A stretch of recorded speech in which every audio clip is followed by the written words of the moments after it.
If you actually understand square roots and powers, well, you ought to be able to do this problem very quickly without a calculator.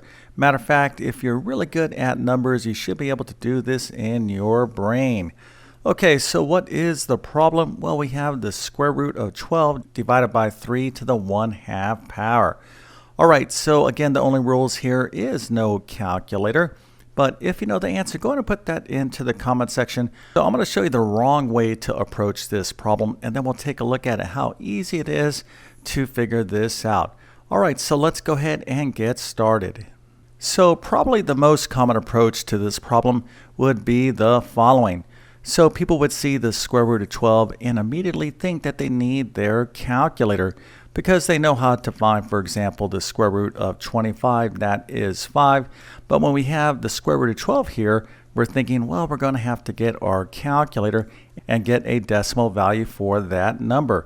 So they'll type in the square root of 12, and when they do that, they'll get something around 3.464, on and on and on. And then they'll come over here and they'll say, okay, I got 3 to the 1/2 power. Now, assuming they know how to work with powers and exponents in their calculators, and by the way, the function that you're looking for is something like this, y to the x, x to the y, or this upside down v like this. This is called the caret button. But basically what you do is you plug in this number, or you type in the first number, then hit one of these functions here depending on your calculator, and then type in 1/2. And when you do that, you'll get this decimal right here. So that's about 1.7320, on and on and on. So what people will do next is they'll take some sort of estimation. They'll round off. So for example, they might take the first 3 digits here, 3.46, and divide it by the first 3 digits of this number, 1.73. And then they'll do this division and they'll come up with their answer. But this is wrong because what we're doing here is we're estimating the values of these numbers. So the square root of 12 is not 3.46, it's approximately, and this is a rough approximation of this number because the actual decimal value for the square root of 12 goes out to infinity. And that is the problem by taking the square root of this number in our calculator, because you're not going to get an exact answer, because the square root of 12 is something called an irrational number. In other words, the decimal value of the square root of 12 goes on to infinity because the digits don't repeat and they don't terminate. All right, so it's the same thing here with 3 to the 1/2. This is an irrational number. And so when you do this division, all you're going to get is an estimation. But the actual answer to this problem is a simple whole number. So we really don't want to use our calculator here. And I'm going to show you how easy it is to solve this without a calculator. So the key to solve this problem without a calculator involves these 2 steps. So the first thing that we need to understand is that anything to the 1/2 power is the same thing as finding the square root of that number or variable.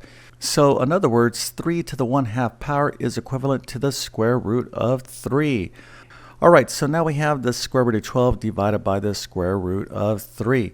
So the next thing that we're going to do is the following, and this is going to make our life so much easier. And that is, instead of dividing 2 individual square roots, what we can do is actually divide the numbers under one big square root. And this is a property of square roots.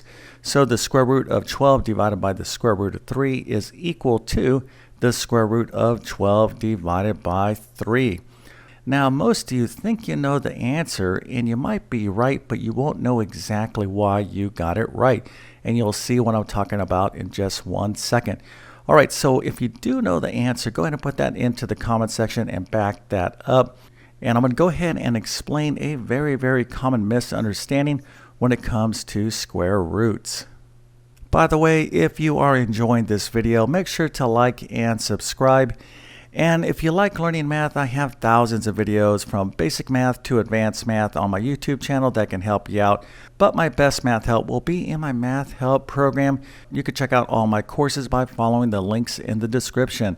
All right, so now we're down to the square root of 12 divided by 3.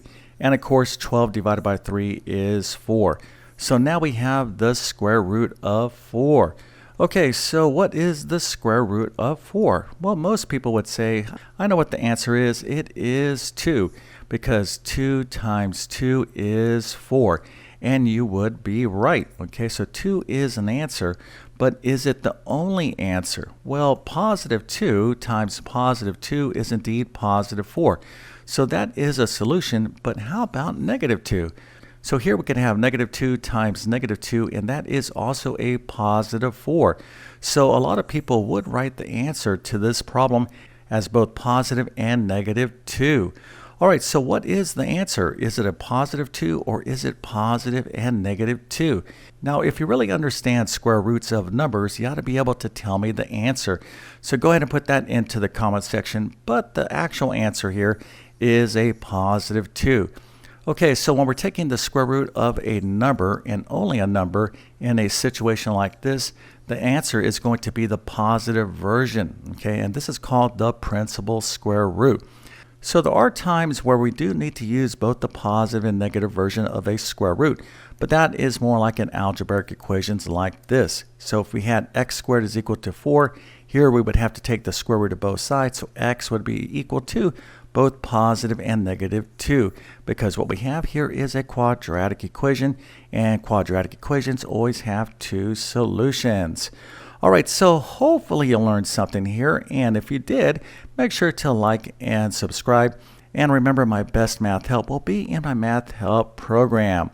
Okay, so with all that being said, I definitely wish you all the best in your math adventures. Thank you for your time and have a great day.